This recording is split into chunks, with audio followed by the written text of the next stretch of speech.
सभी को नमस्ते। आप सभी का स्वागत है आज के इस वीडियो में।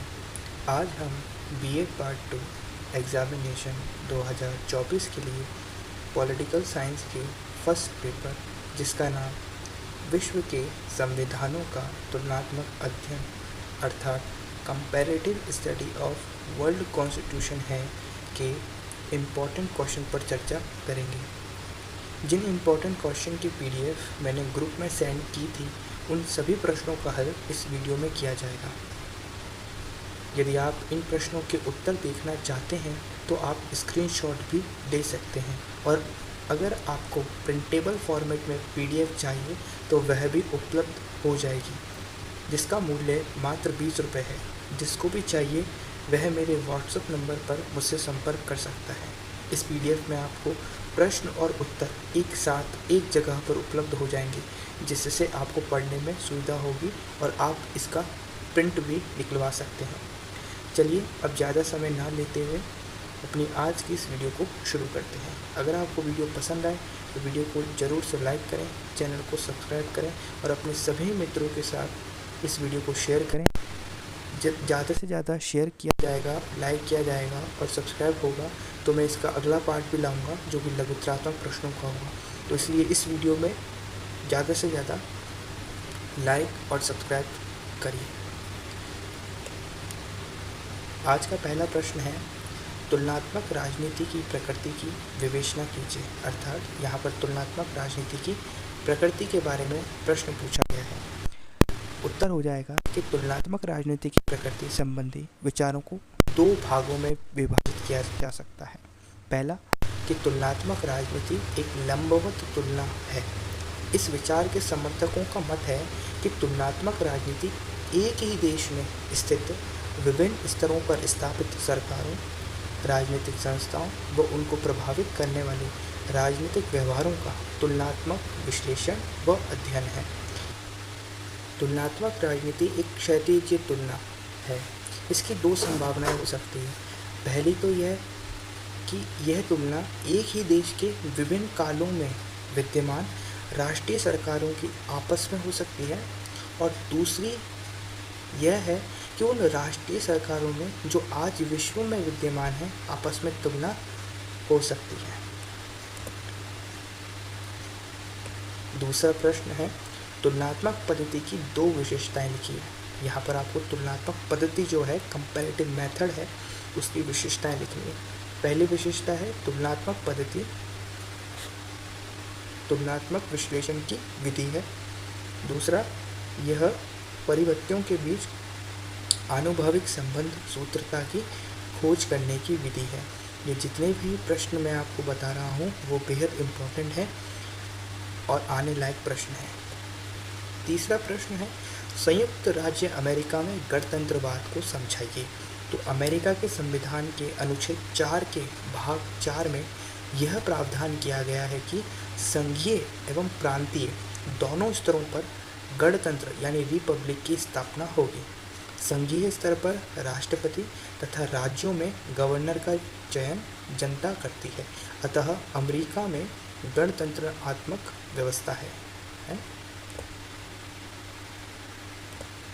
चौथा प्रश्न है, राजा कोई गलती नहीं कर सकता। इस तथ्य को आपको समझाना है। तो शाब्दिक दृष्टि से इसका अर्थ यह है कि सम्राट जो कुछ भी करता है ठीक ही करता है और उसके किसी भी कार्य में कोई त्रुटि नहीं होती।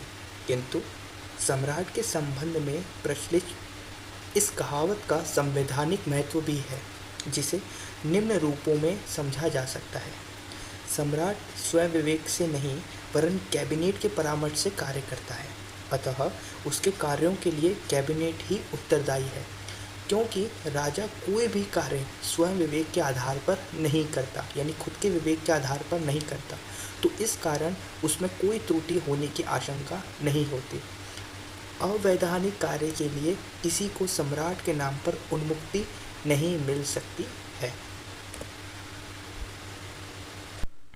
पांचवा प्रश्न है, शक्ति पृथक्करण सिद्धांत से आप क्या समझते हैं। शक्ति पृथक्करण सिद्धांत का आशय यह है कि शासन के तीनों अंग व्यवस्थापिका, कार्यपालिका तथा न्यायपालिका अपने अपने क्षेत्र में स्वतंत्र रूप से कार्य करे तथा एक दूसरे के कार्य में हस्तक्षेप ना करे। गैटले के अनुसार इस सिद्धांत का अभिप्राय यह है कि सरकार के तीनों प्रमुख कार्य भिन्न व्यक्तियों द्वारा संपादित होने चाहिए और इन तीनों विभागों के कार्य क्षेत्र इस प्रकार सीमित होने चाहिए कि अपने क्षेत्र में स्वतंत्र और सर्वोच्च बने रहें। छठा प्रश्न है, निहित शक्तियों के सिद्धांत से आप क्या समझते हैं? अमेरिकी मुख्य न्यायाधीश मार्शल ने मैकोलश बनाम मैरीलैंड के वाद में निहित शक्तियों के सिद्धांत को मान्यता दी। इस सिद्धांत से आशय है संविधान द्वारा सौंपी गई शक्तियों और दायित्वों को पूरा करने के लिए जिन किन्हीं शक्तियों का प्रयोग किया जाना आवश्यक हो, संघीय शासन द्वारा उन शक्तियों का प्रयोग किया जा सकता है। इसे ही निहित शक्तियों के सिद्धांत कहते हैं। सातवां प्रश्न है, फ्रांस में प्रशासकीय कानून की व्याख्या कीजिए। बहुत बार ये प्रश्न पूछा गया है। फ्रांस में प्रशासकीय कानून व्यवस्था का स्वरूप प्रशासकीय अपनाया गया है। प्रशासकीय विधि अर्थात प्रशासकीय कानून का तात्पर्य उस विधि से माना जाता है जो सामान्य नागरिकों और प्रशासकीय अधिकारियों के पारस्परिक संबंध को नियमित करती है। डाइसी के अनुसार फ्रांस की प्रशासकीय विधि प्रशासनिक अधिकारियों के अधिकारों और कर्तव्यों के वे सिद्धांत हैं जिनके आधार पर राष्ट्र सत्ता के प्रतिनिधि के रूप में कर्मचारियों और जनता के पारस्परिक व्यवहार का निर्णय और नियमन होता है। आठवां प्रश्न है, चीन के साम्यवादी दल की कोई दो विशेषताएं लिखिए। तो चीनी साम्यवादी दल की दो विशेषताएं हैं। पहली विशेषता कि चीनी साम्यवादी दल ठोस एवं केंद्रीकृत संस्था है। प्रत्येक सदस्य को दलीय अनुशासन का पालन करना अनिवार्य होता है। और दूसरी, चीनी साम्यवादी दल के निश्चित उद्देश्य हैं। यह मार्क्स, लेनिन एवं माओ के सिद्धांतों पर आधारित है। इसका उद्देश्य वर्ग विहीन कम्युनिस्ट समाज निर्मित करना है।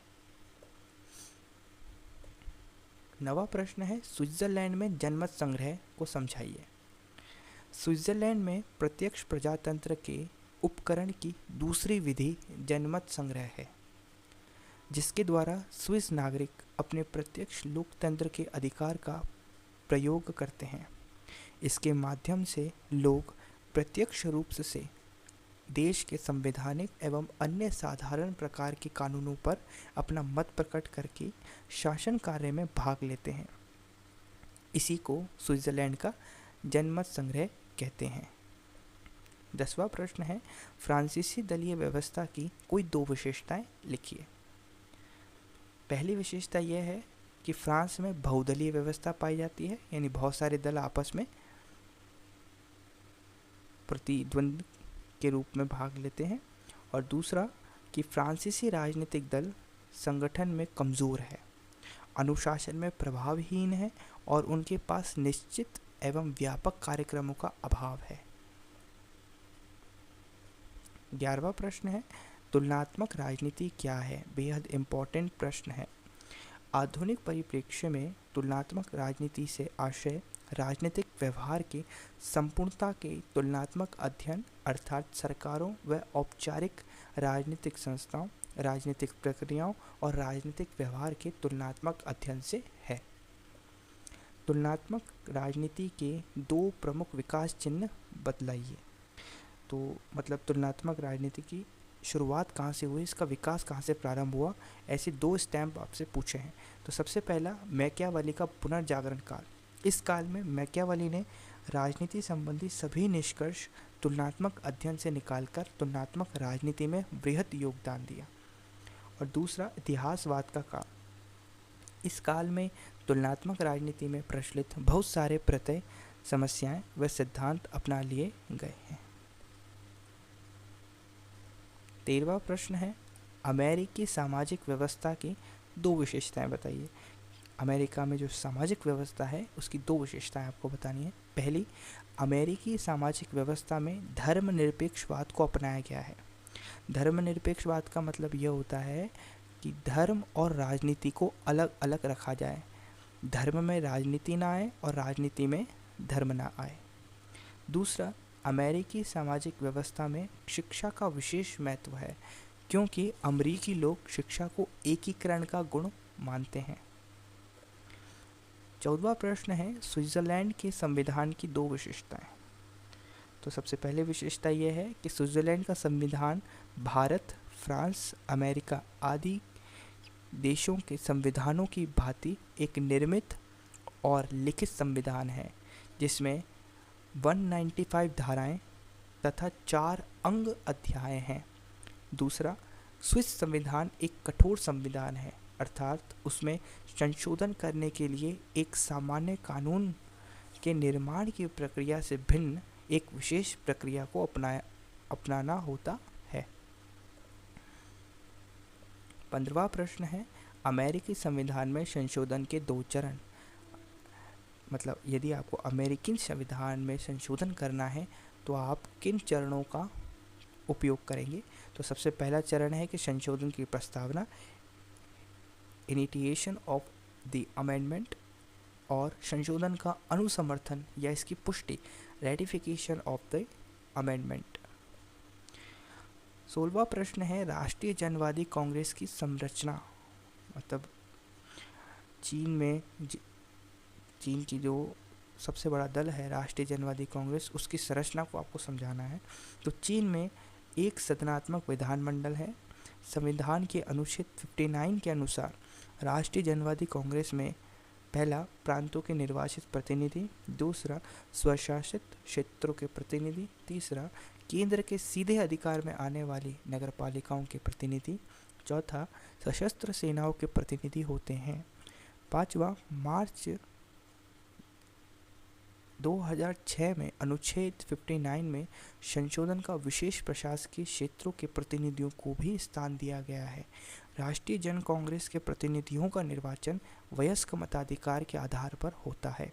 कुल सदस्यों की उपस्थिति राष्ट्रीय जन कांग्रेस में 3037 है। 17वां प्रश्न है, फ्रांस की संसद की 2 शक्तियां बताइए।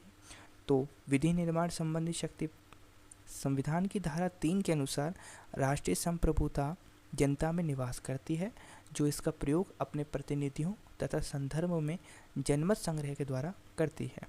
इस प्रकार संप्रभुता जनता में निहित है और जनता इसका प्रयोग अपने प्रतिनिधियों द्वारा करती है। संविधान संशोधन संबंधी शक्ति, संविधान की धारा 89 में संवैधानिक संशोधन है।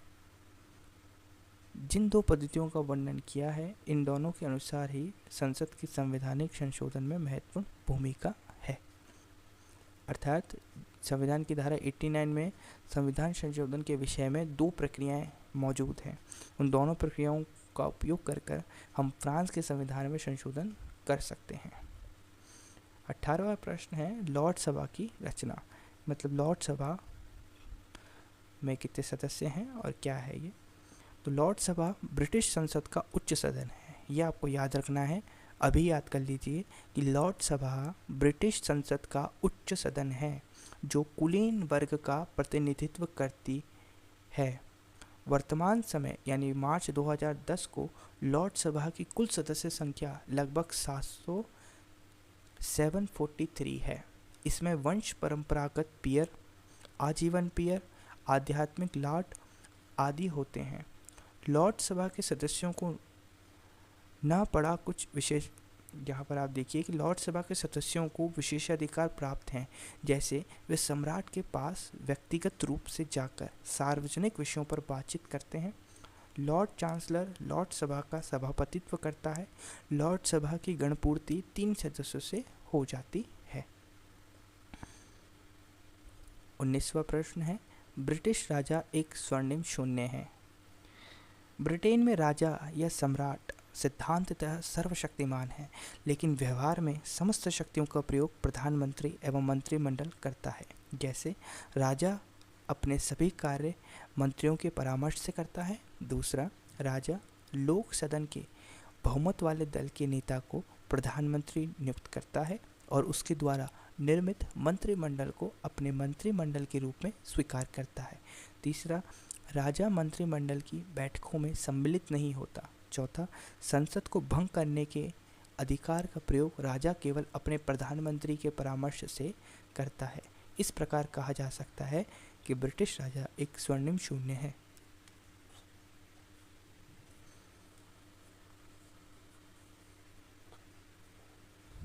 20वां प्रश्न है, अमेरिकी दबाव समूह के 2 प्रमुख कार्य।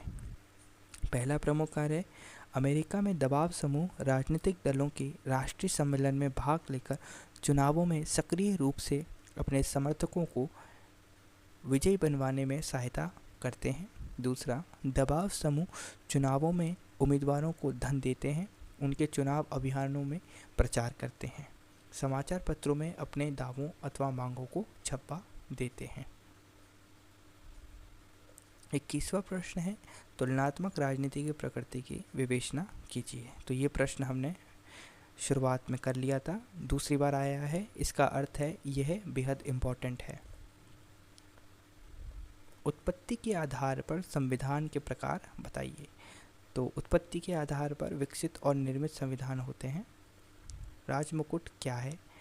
बेहद इम्पोर्टेंट है। शाब्दिक अर्थ में राजमुकुट राजसत्ता का वह प्रतीक है जिसे सम्राट राजपद ग्रहण करने के समय अपने मस्तक पर धारण करता है, किंतु वर्तमान समय में राजमुकुट ने एक संवैधानिक अर्थ भी प्राप्त कर लिया है। इस संवैधानिक अर्थ में राजमुकुट एक संस्था है जिसमें व्यक्ति रूप में सम्राट, कैबिनेट, लोक सेवाएं और वे सभी हैं जिनके द्वारा प्रशासनिक सत्ता का उपयोग किया जाता है। 24वां प्रश्न है, न्यायिक पुनरावलोकन को परिभाषित कीजिए। Very important question. संयुक्त राज्य अमेरिका में संघीय सर्वोच्च न्यायालय को न्यायिक पुनरावलोकन का अधिकार प्राप्त है। इस अधिकार के अंतर्गत वह कांग्रेस द्वारा बनाए गए किसी कानून की परीक्षा करता है कि वह संविधान के अनुरूप है या नहीं। अगर सर्वोच्च न्यायालय अनुभव करता है कि उसके सामने प्रस्तुत कानून संविधान के अनुरूप नहीं है तो वह इसे अवैध घोषित कर देता है। सर्वोच्च न्यायालय की इस शक्ति को पुनरावलोकन की शक्ति कहते हैं। कार्बिन ने न्यायिक पुनरावलोकन को स्पष्ट करते हुए कहा है कि न्यायिक पुनरावलोकन का तात्पर्य न्यायालयों की उस शक्ति से है जो उन्हें अपने न्याय क्षेत्र के अंतर्गत लागू होने वाले व्यवस्थापिका के कानूनों की वैधानिकता का निर्णय देने के संबंध में तथा उन कानूनों को लागू करने से इनकार करने के संबंध में प्राप्त है, जिन्हें वह अवैध और इसलिए व्यर्थ समझें। न्यायिक पुनरावलोकन की इस शक्ति के आधार पर सर्वोच्च न्यायालय ने संविधान के संरक्षक की स्थिति प्राप्त कर ली है। सर्वोच्च न्यायालय को इस शक्ति के आधार पर कांग्रेस का तृतीय सदन भी कहा जाता है। 25वां प्रश्न है, बहुल कार्यपालिका से क्या आशय है? बहुल कार्यपालिका एक ऐसी शासन व्यवस्था है जिसमें कार्यकारी शक्तियां एक व्यक्ति या समूह के बजाय कई व्यक्तियों द्वारा साझा की जाती है। इसके 2 मुख्य प्रकार हैं। पहला, मंत्रिमंडल प्रणाली। यह सबसे आम प्रकार है। इसमें राष्ट्रपति या प्रधानमंत्री राज्य का प्रमुख होता है, लेकिन वास्तविक शक्ति मंत्रियों के समूह के पास होती है। मंत्री विभिन्न विभागों के प्रमुख होते हैं और सामूहिक रूप से निर्णय लेते हैं। दूसरा, राष्ट्रपति प्रणाली। इसमें राष्ट्रपति राज्य का प्रमुख और सरकार का मुखिया होता है। राष्ट्रपति मंत्रियों का चयन करता है जो उसके प्रति जवाबदेह होते हैं। राष्ट्रपति के पास शक्तियों का एक व्यापक दायरा होता है। उदाहरण के तौर पर भारत में मंत्रिमंडल प्रणाली है, अमेरिका में राष्ट्रपति प्रणाली है। 26वां प्रश्न है, फ्रांस में प्रशासकीय कानून को स्पष्ट कीजिए। तो आपको फ्रांस में प्रशासकीय कानून को स्पष्ट करना है, ये मैंने पूर्व में बता रखा है, आप इसका स्क्रीनशॉट खींच सकते हैं। 27वां प्रश्न है, अमेरिकी संसद के दोनों सदनों के नाम बताइए। तो अमेरिका की व्यवस्थापिका की कांग्रेस, अमेरिका की जो व्यवस्थापिका है उसको कांग्रेस कहते हैं। अमेरिकी कांग्रेस के 2 सदन हैं, ये हैं पहला सीनेट और दूसरा प्रतिनिधि सभा। 28वां प्रश्न है ब्रिटिश दलीय व्यवस्था की दो विशेषताएं लिखिए। तो ब्रिटिश दलीय व्यवस्था बहुत अधिक संगठित और केंद्रीकृत है। दूसरा, ब्रिटिश राजनीतिक दल स्वाभाविक रूप से कठोर दलीय अनुशासन का पालन करते हैं। 29वां है फ्रांस के दो राजनीतिक दलों के नाम बताइए। तो पहला है द गॉलवादी दल, दूसरा साम्यवादी दल, तीसरा समाजवादी दल, चौथा सुधारवादी दल, पांचवा लोकप्रिय आंदोलन और छठा नेशनल फ्रंट। 2 पूछे थे, हमने 6 बताए हैं। 6 में से आपको जो आसान लगे वो आप याद कर सकते हैं। 30वां प्रश्न है लॉबिंग को परिभाषित कीजिए। वेरी वेरी वेरी इंपॉर्टेंट प्रश्न है, इस बार आने की पूरे चांस है। अमेरिका में लॉबिंग का मतलब है जब कोई व्यक्ति या समूह जिनके पास राजनीतिक निर्णयों पर प्रभाव डालने का हित होता है वे निर्वाचित अधिकारियों से संपर्क करते हैं और उनका ध्यान आकर्षित करते हैं। उदाहरण के लिए एक कंपनी जो पर्यावरणीय नियमों में बदलाव चाहती है वह लॉबिस्टों को काम पर रख सकती है जो कांग्रेस के सदस्यों से बात करेंगे। दूसरा उदाहरण यह है कि एक यूनियन जो न्यूनतम वेतन बढ़ाने के लिए समर्थन चाहती है वह लॉबिस्टों को काम पर रख सकती है जो राज्य विधायकों से बात करेंगे। 31वां प्रश्न है तुलनात्मक राजनीति को परिभाषित कीजिए। तो आधुनिक परिप्रेक्ष्य में तुलनात्मक राजनीति से आशय राजनीतिक व्यवहार के संपूर्णता के तुलनात्मक अध्ययन अर्थात सरकारों व औपचारिक राजनीतिक संस्थाओं, राजनीतिक प्रक्रियाओं और राजनीतिक व्यवहार के तुलनात्मक अध्ययन से है। 32वां प्रश्न है तुलनात्मक राजनीति के आधुनिक दृष्टिकोण की दो विशेषताएं लिखिए। तो आधुनिक तुलनात्मक राजनीति का अध्ययन क्षेत्र व्यापक है। आधुनिक तुलनात्मक राजनीति का अध्ययन विश्लेषणात्मक व व्याख्यात्मक है। 33वां प्रश्न है ब्रिटिश राजपद की दो विशेषताएं लिखिए। तो पहला, राजपद एक संस्था है जो शासन सत्ता का प्रतीक है। दूसरा, राजपद में सम्राट के अतिरिक्त मंत्रिमंडल और संसद भी सम्मिलित है। 34वां प्रश्न है अमेरिकी संविधान की दो संघात्मक विशेषताएं बताइए। पहला, संविधान द्वारा शासन की शक्तियों का केंद्र और राज्यों में विभाजन और दूसरा, न्यायपालिका की स्वतंत्रता तथा सर्वोच्चता। सीनेट के प्रति शिष्टता से क्या अभिप्राय है? इम्पोर्टेंट है।